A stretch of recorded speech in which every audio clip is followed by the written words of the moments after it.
হাসিনার জিন্দানখানা আগুন দিয়ে দাও জ্বালিয়ে, যেখানে নবীর ওয়ারিস আলিমদেরকে বন্দী করে। হাসিনার জিন্দানখানা আগুন দিয়ে দাও জ্বালিয়ে, যেখানে নবীর ওয়ারিস আলিমদেরকে বন্দী করে। ক্ষমতার বাহাদুরি দেখেছিল কাওয়া ও হাসিনারে, এই ক্ষমতার হইছে বোতল সেরা পালাইছে রে। ক্ষমতার বাহাদুরি দেখেছিল কাওয়া ও হাসিনারে, ওই ক্ষমতার হইছে বোতল সেরা পালাইছে রে। ওরে ও হাসিনারা ক্ষমতা আর পাবি না, ওরে ও আমলিকেরা ক্ষমতা আর পাবি না। সাইরা কান চলে গেলি ইন্ডিয়া মোদির কাছে। হাসিনার জিন্দানখানা আগুন দিয়ে দাও জ্বালিয়ে, যেখানে নবীর ওয়ারিস আলিমদেরকে বন্দী করে। হাসিনার জিন্দানখানা আগুন দিয়ে দাও জ্বালিয়ে, যেখানে নবীর ওয়ারিস আলিমদেরকে বন্দী করে। বিনা দোষে বন্দী করছে আলিমদেরকে জেলখানাতে, ওসিরে খোদার গজব নেমে এসে তোদের উপরে। বিনা দোষে বন্দী করছে আলিমদেরকে জেলখানাতে, ওসিরে খোদার গজব নেমে এসে তোদের উপরে। ওরে ও হাসিনারা ক্ষমতা আর পাবি না, ওরে ও আমলিকেরা ক্ষমতা আর পাবি না। সাইরা কান চলে গেলি দিল্লি ও মোদির কাছে। হাসিনার জিন্দানখানা আগুন দিয়ে দাও জ্বালিয়ে, যেখানে নবীর ওয়ারিস আলিমদেরকে বন্দী করে। আমলিকের জিন্দানখানা আগুন দিয়ে দাও জ্বালিয়ে, যেখানে নবীর ওয়ারিস আলিমদেরকে বন্দী করে। আমার ভাইরা রে, কোন দিকে নজর নাই, জানি না কার বাণী জীবনের হায়াতের শেষ বয়ান, কার বাণী হায়াতের শেষ মাহফিল, কার জন্য বাণী গো।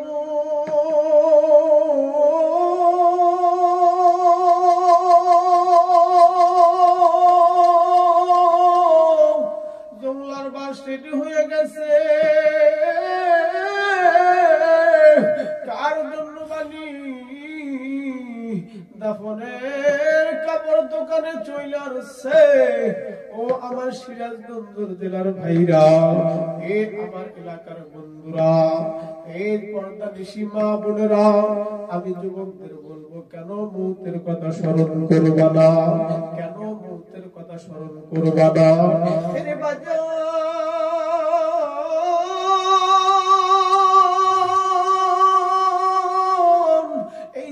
থাকার জায়গা না, এই দুনিয়াতে আমি তুমি ছিলাম না, আবার আমি তুমি থাকবো না। তোমাকে আমাকে দুনিয়া থেকে চলে যেতে হবে।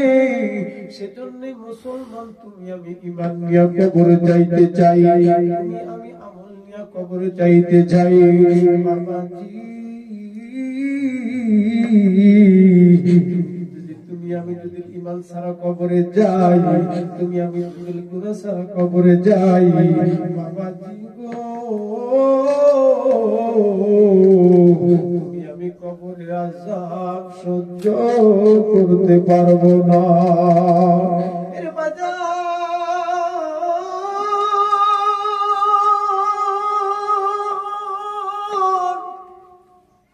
আমাদের বুজুর্গরা দেখো, তাদের অন্তরের ভিতরে মৌতের ভয় কেমন ছিল গো,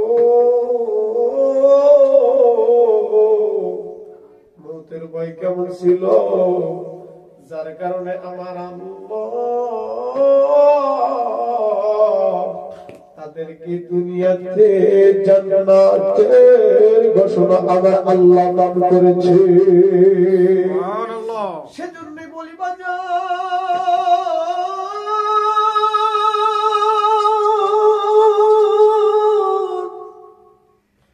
মৌতের কথা স্মরণ করে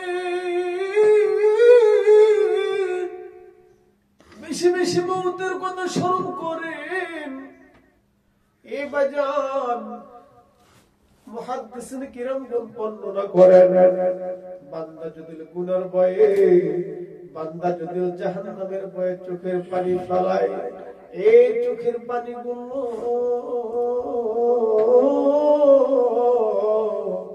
আমার আল্লাহ বিধা যাইতে দেয় না।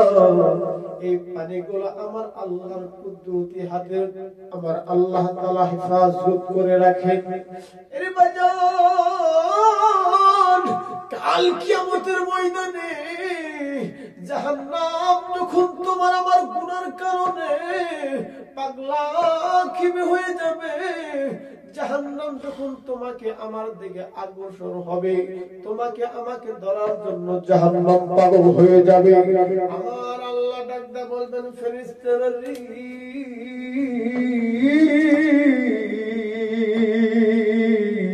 তোমরা জাহান্নামকে আটকাও।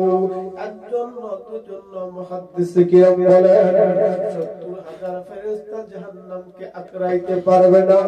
আমার আল্লাহ ডাকদা বললেন ফেরেশতারা, আমি আল্লাহ জানি তোমরা জাহান্নামকে আটকাইতে পারবে না। জাহান্নাম ওই বান্দার গুনার কারণে বা জাহান্নাম ওই বান্দার উপর খেপে গেছে। ফেরেশতারা রে,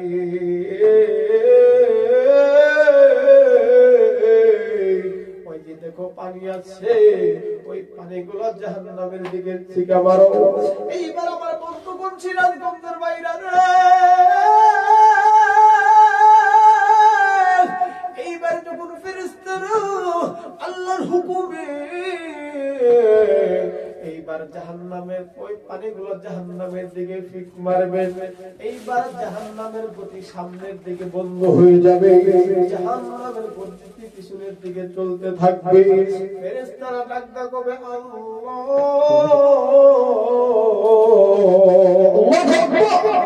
আকবার,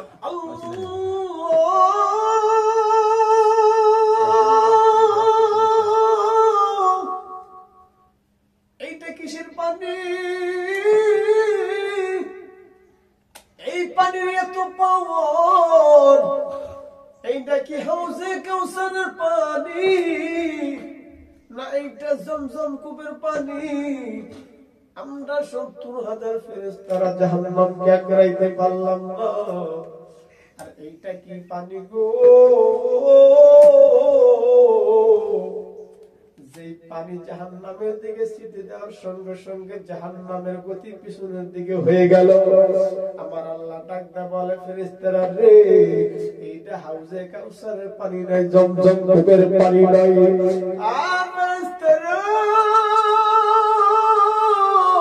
আমার গুনাহগার বান্দা বান্দীরা ওই সিরাজগঞ্জ জেলায় কোরআনের মাহফিলে যাইয়া আমি মালিকের ভয়ে, আমি মালিকের জাহান্নামের ভয়ে দুই চোখের পানি টপ টপ করে সারছে।